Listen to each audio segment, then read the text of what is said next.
दोस्तों, ऋषि शंबुक के वध या हत्या की कहानी रामायण से जुड़ी एक प्रसिद्ध कथा है जो वाल्मीकि रामायण के उत्तरकांड में वर्णित है। यह घटना भगवान राम के शासनकाल के दौरान घटित हुई थी, जब वे अयोध्या के राजा थे। इस कहानी में सामाजिक व्यवस्था, धर्म और कर्म के नियमों का गहरा महत्व है। इसे विस्तार से समझने के लिए आइए इसे चरणबद्ध तरीके से देखते हैं।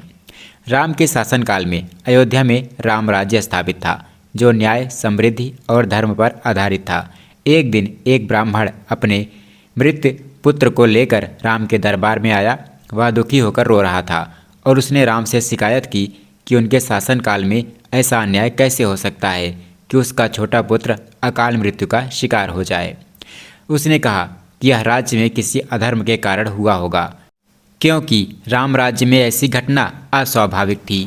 श्री राम ने इस बात को गंभीरता से लिया और अपने गुरु वशिष्ठ तथा अन्य ऋषियों की सलाह ली।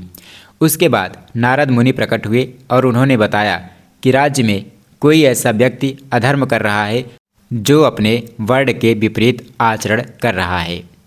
यह अधर्म ही उस ब्राह्मण पुत्र की मृत्यु का कारण बना है। राम ने इस समस्या के मूल को खोजने का संकल्प लिया और अपने पुष्पक विमान से पूरे राज्य का भ्रमण शुरू कर दिया। राम को अपने भ्रमण के दौरान दक्षिण दिशा में एक तपस्वी मिला जिसका नाम शंबुक था। शंबुक एक शूद्र था जो उस समय के सामाजिक नियमों के अनुसार निम्न वर्ण का माना जाता था। वह एक वृक्ष के नीचे उल्टा लटक कर कठोर तपस्या कर रहा था। यह तपस्या वह इसलिए कर रहा था ताकि वह स्वर्ग को प्राप्त कर सके या देवताओं के समान शक्तियाँ अर्जित कर सके। राम ने उससे पूछा, आप कौन हैं और यह तपस्या क्यों कर रहे हैं? शंबुक ने उत्तर दिया कि वह एक शूद्र है और स्वर्ग जाने के लिए तप कर रहा है। शंबुक के मुंह से जैसे ही शूद्र शब्द निकला, श्री राम ने अपनी चमचमाती हुई तलवार म्यान से बाहर निकाली और शंबुक का वध कर दिया।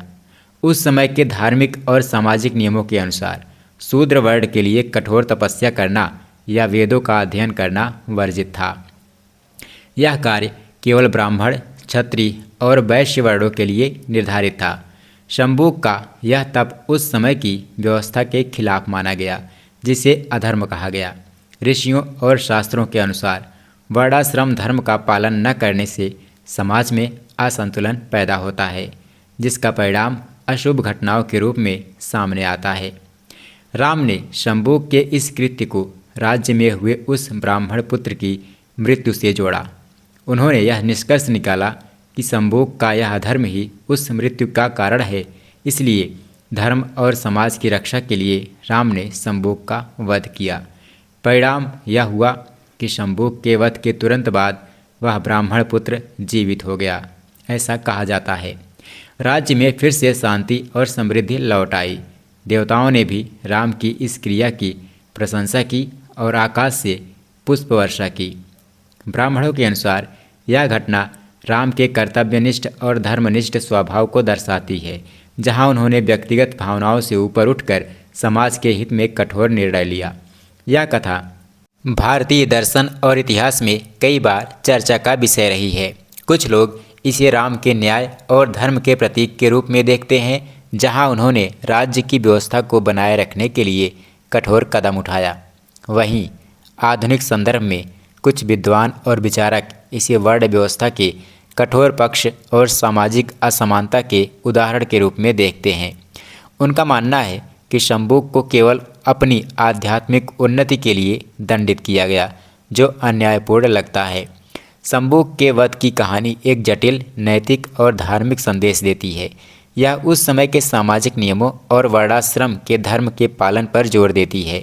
साथ ही साथ यह भी दिखाती है कि राम जैसे महान नायक भी कठिन परिस्थितियों में धर्म और कर्तव्य को प्राथमिकता देते हैं। यह कथा हमें उस समय के संदर्भ में सोचने के लिए प्रेरित करती है, जब नियम और परंपराएं आज की तुलना में बहुत अलग थीं। तर्क की दृष्टि से अगर देखा जाए तो श्री राम की यह लीला अन्यायपूर्ण लगती है, क्योंकि ऐसा माना जाता है कि पाप और पुण्य का फल पाप पुण्य करने वाले व्यक्ति को ही प्राप्त होता है। मेरे द्वारा किए गए पाप की सज़ा मुझे ही मिलेगी, मेरे रिश्तेदारों को नहीं। और इसी तरह मेरे द्वारा किए गए पुण्य का फल भी मुझे ही मिलेगा, मेरे पड़ोसियों को नहीं। तो यह कैसे संभव हो गया कि शंबुक की तपस्या का प्रभाव या फिर दुष्प्रभाव कोसों दूर किसी ब्राह्मण के पुत्र पर पड़ गया और उसकी मृत्यु हो गई? अगर लखनऊ में मुझे चोट लग जाए और मैं कहूँ कि दिल्ली में बैठा कोई मुझसे नीची जाति का व्यक्ति जिसे मैं जानता भी नहीं हूँ मेरी चोट का जिम्मेदार है, तो क्या पुलिस मेरी एफआईआर लिखेगी? मेरी यह कंप्लेन सुनकर तो शायद ही ऐसा कोई होगा जो मेरा उपहास न करे। मेरे कुछ बुद्धिजीवी दोस्तों का कहना है कि श्री राम ने शंबुक का वध इसलिए नहीं किया क्योंकि वह शूद्र था, बल्कि इसलिए किया क्योंकि शंबुक का तपस्या करने का उद्देश्य गलत था। वह संपूर्ण स्वर्ग पर अधिकार करना चाहता था, संपूर्ण धरती पर कब्जा जमाना चाहता था। तो मैं उन अपने बुद्धिजीवी दोस्तों से पूछना चाहता हूँ कि रावण से लेकर न जाने कितने लोगों, दानवों, दैत्यों ने इस महत्वाकांक्षा के साथ तप किया कि मैं स्वर्ग पर अधिकार करूँगा और समस्त सृष्टि का स्वामी बनूँगा। तब क्यों नहीं हुई किसी ब्राह्मण के पुत्र की अकाल मृत्यु? तब क्यों नहीं हुई किसी की हिम्मत की जाकर तपस्या कर रहे व्यक्ति का सर काट ले? शंबुक का क्यों काट लिया? आखिर में जवाब मिलेगा क्योंकि वह शूद्र था और शूद्रों को तपस्या का अधिकार नहीं था। अजी मैं पूछता हूँ कि शंबुक स्वर्ग जाने लायक है या नहीं, इसका फैसला तो स्वर्ग का राजा इंद्र करेगा। या शंबुक तपस्या करके स्वर्ग पर अधिकार कर सकता है या नहीं, इसका फैसला तो उस आराध्य को करना था ना, जिसकी वह तपस्या कर रहा था। अन्याय करने के बाद भले ही उसे लोक कल्याण के नाम की चादर से ढकने का प्रयास किया जाए, लेकिन अन्याय अन्याय ही होता है, वह छुपता नहीं है। एक शूद्र की तपस्या से सारे ब्राह्मण भयभीत हो गए, देवता भयभीत हो गए और भगवान श्री राम भी भयभीत होकर उसका वध कर दिए, जो यह साबित करता है कि क्षमता शूद्रों में भी है वो सब करने की जो एक ब्राह्मण कर सकता है। भले ही हमारे पुराने रूढ़िवादी समाज ने शूद्रों को मौका नहीं दिया।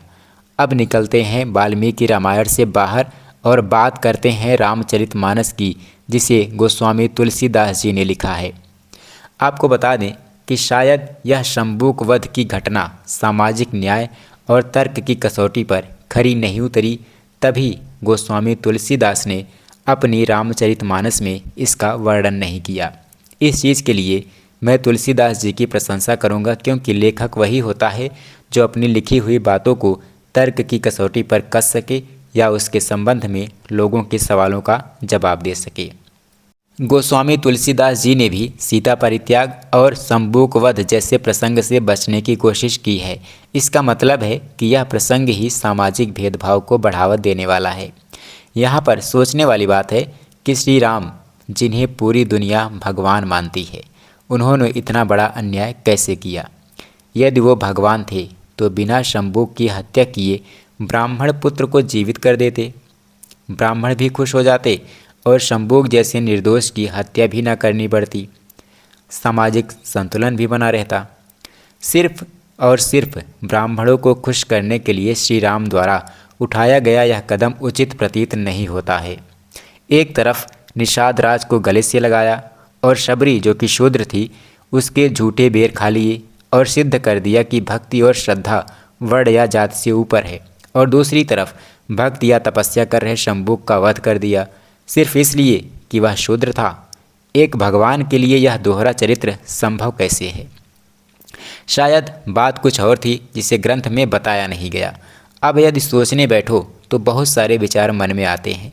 आज कुछ विचार आपसे साझा करने की कोशिश कर रहा हूँ, लेकिन ध्यान रखिएगा कि यह विचार मेरे निजी विचार हैं, न कि किसी ग्रंथ या किताब से इसकी पुष्टि होती है। उस समय क्या हुआ होगा जब शंबुक का वध हुआ, जिसका जवाब शायद किसी के पास नहीं है या कोई देना नहीं चाहता। उस समय जिस तरह की शूद्रों की हालत थी, उसको दृष्टि में रखते हुए शंबुक वध के लिए कुछ संभावित कारणों पर विचार करते हैं कि ऐसा हो सकता है या हुआ हो। फिलहाल आप इसे मानने ना मानने के लिए बाध्य नहीं हैं। दोस्तों, शंबुक हत्या का पहला और सबसे मजबूत कारण जो मेरे मन में आया वह यह हो सकता है कि ब्राह्मणों को ईर्ष्या होने लगी थी शंबुक से। जब शंबुक तपस्या करने लगा, वो भी इतनी कठिन तरह से, उल्टा लटक कर, तो उसकी ख्याति चारों तरफ फैलनी स्वाभाविक थी और फैल भी रही होगी। तो ब्राह्मणों को लगा होगा कि हमने नियम बनाया था कि कोई शूद्र तप नहीं करेगा, वेद नहीं पढ़ेगा। उसके विपरीत यह शंभोक तपस्या करके यदि देवताओं से वरदान प्राप्त कर लेगा तो यह तो हम लोगों से भी शक्तिशाली और ज्ञानी हो जाएगा। और ज्ञानियों से सबसे पहले राजा प्रभावित होते हैं। कहीं ऐसा ना हो ज्ञान प्राप्ति के बाद शंभुक को श्री राम अपने दरबार में रख लें या कोई ओहदा न दे दें। फिर तो हम ब्राह्मणों को भी इस शूद्र के सामने नतमस्तक होना पड़ेगा, झुकना पड़ेगा। और इस शंभुक को यदि एक बार सम्मान प्राप्त हो गया तो बाकी के शूद्र भी तपस्या करनी शुरू कर देंगे। उसके बाद तो धार्मिक चीज़ों से ब्राह्मणों का एकाधिकार ही समाप्त हो जाएगा। साथ ही वह नियम भी झूठा साबित हो जाएगा जिसके अनुसार शूद्र तपस्या नहीं कर सकता और वेदों का अध्ययन नहीं कर सकता। इन्हीं सब बातों को मद्देनज़र रखते हुए धर्म की आड़ में योजना बनाई गई होगी कि राजा के ही हाथों इसका वध करवा दिया जाए ताकि कोई विरोध भी ना हो और शूद्र भी अपनी मर्यादा में आ जाएं। जो मर्यादा पुरुषोत्तम राजा राम समाज असंतुलन की दुहाई देने वाले धोबी के कहने पर अपनी पत्नी का त्याग कर सकता है, वह भोला भाला राजा धार्मिक असंतुलन को दूर करने के लिए हम ब्राह्मणों की बात न माने, ऐसा हो ही नहीं सकता। योजना के अनुसार फिर एक ब्राह्मण के बीमार बेटे को मृत बताकर दरबार में प्रस्तुत करके श्री राम को भड़काया जाता है और उनके मन में संदेह उत्पन्न किया जाता है कि शायद कोई शूद्र तपस्या कर रहा हो तभी ऐसा अनर्थ हो रहा है। उसके बाद छोटा सा विचार विमर्श करके बिना किसी खोजबीन के श्री राम को सीधा शंभुक के पास पहुंचा दिया जाता है। श्री राम शंभुक से बातें करना चाहते हैं लेकिन पास में खड़े ब्राह्मण उन्हें उकसाते हैं कि बात मत कीजिए, जल्दी से इसका वध कीजिए, नहीं तो और भी अनर्थ होने की आशंकाएं हैं। श्री राम जो ब्राह्मणों का आदर करते हैं उनकी बातों में आते हैं और शंभुक की हत्या कर देते हैं। श्री राम के अयोध्या लौटने से पहले ब्राह्मण के उस बीमार बेटे का इलाज कराया जाता है, वह ठीक हो जाता है और यह सिद्ध कर दिया जाता है कि शूद्र शंभुक की मृत्यु होने से ही ब्राह्मण बेटे की जान बची।